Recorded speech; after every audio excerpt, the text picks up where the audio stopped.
అమ్మ ఈ ఊర్లో ప్రార్థన పెడదామంటే బాగానే ఉంది పాస్టర్ గారండి, ఆకులు నాకేవాడి దగ్గర మూతులు నాకేవాడు వచ్చాడట. మేమే మా జీవితాలు అంతంత మాత్రం ఉంటాయి. మేము ఎలా స్వార్థ సభలు ఏర్పాటు చేసేది? మా పరిస్థితి అంతంత మాత్రం ఉంది. మేమే మునిగిపోయే పరిస్థితులు ఉన్నాం. ఆ విధవరాలు ఇంట ఏలియా వెళ్ళినప్పుడు ఆవిడే చావు బ్రతుకు మధ్యలో ఉందండి. ఆ పూట తిని తర్వాత చనిపోవడం తప్ప వేరొక పరిష్కారం లేదు. కానీ దైవజనుడు అంటాడు, మొదట వెళ్ళి మొదట అప్పం నా కొరకు తీసుకురమ్మని అన్నాడు. అదేంటి బాబు, మేమే తిండికి గతి లేక కరువు కూరలు చిక్కుని నేను నా కొడుకు ఈ పూట తిని రేపు చావాలని తీర్మానం చేసుకున్నాం.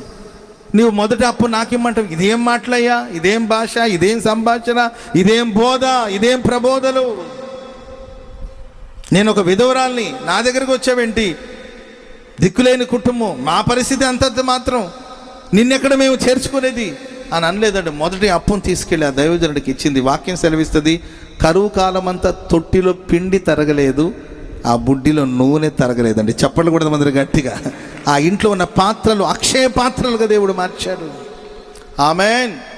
కనుక ఈ రాత్రి దేవుని చేర్చుకోవడానికి సిద్ధంగా ఉన్నావా? మేమే మునిగిపోతున్నాం. మాకే ఎన్నో నిందలు ఉన్నాయి, ఎన్నో అవమానాలు ఉన్నాయి.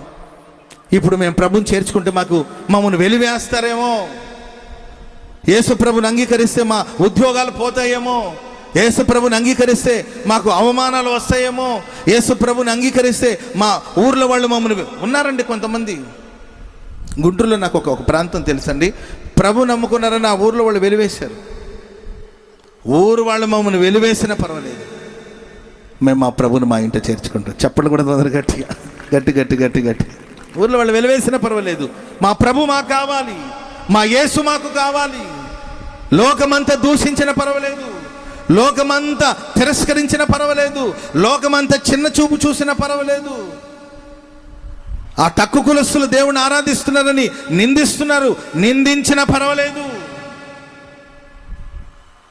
ఆ తక్కువ కులస్తుల మధ్యలో మీరు తిరుగుతున్నారు, వాళ్ళు మీ కొంపలకు వస్తున్నారు, మీరు వాళ్ళ ఇళ్ళ దగ్గరకు వెళుతున్నారు అని అసహించుకున్నా పర్వాలేదు, మా ప్రభుని మేము చేర్చుకుంటాం.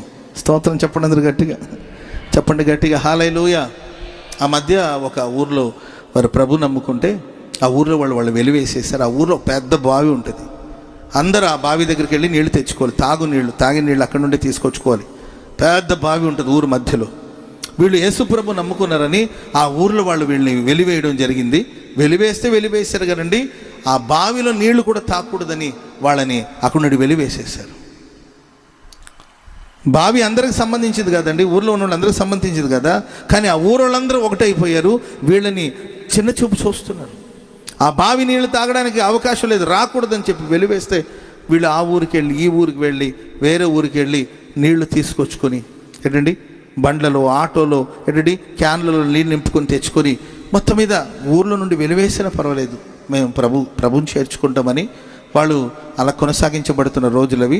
ఆ తర్వాత ఎంతకాలం ఉండి అక్కడికి నీళ్ళకి వెళ్ళడం, చివరికి వాళ్ళు అనుకున్నారు ఎందుకు వచ్చిన గొడవ, ఆ బావి దగ్గరికి వెళ్తేనే కదా మనకి సమస్య, కనుక మనం ఇక్కడే ఒక బావి తీసుకుందాం, మన ఇంట్లోనే ఒక బావి, మన కాంపౌండ్లోనే ఒక బావి త్రవ్వుకుందామని చెప్పి ఒక బావి త్రవ్వితే మంచి నీళ్ళు వచ్చింది అక్కడ.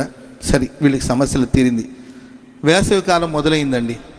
ఎప్పుడు ఎండిపోని ఆ ఊర్లో ఉన్న పెద్ద బావి ఉంది కదండి, ఎప్పుడు ఎండిపోదంట ఆ బావి. దేవుని వల్ల ఆ సంవత్సరం అడుగంటిపోయింది, నీళ్లు లేదు. నీళ్ళు ఎక్కడుంది అని వెతికితే ప్రియులరా, ఊర్లో నుండి వెలివేసిన ఒక కుటుంబం ఉంది కదండి, అక్కడ ఒక బావి ఉంది.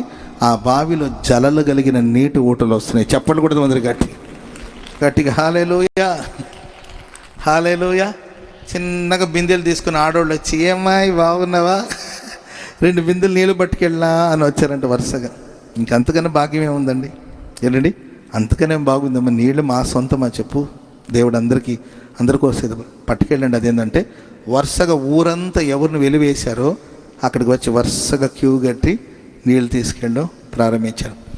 అవమానించిన వారు కూడా మనల్ని అభిమానించేటట్లుగా ప్రభు చేస్తాడు. చప్పట్లు కూడా అందరూ గట్టిగా గట్టి గట్టి గట్టి.